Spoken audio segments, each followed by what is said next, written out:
అబ్బా! గోరుచిక్కుడుకాయ చాలా బావుంటుంది.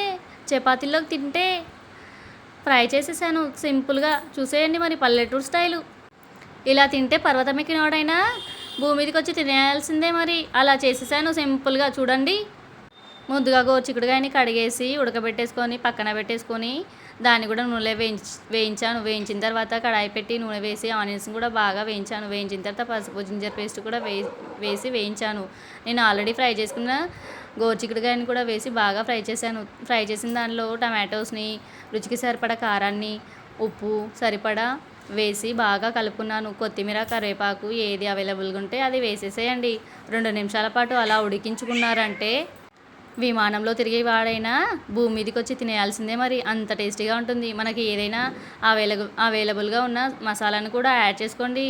అంత టేస్టీగా ఉంటుంది మరి. ట్రై చేయండి మరి.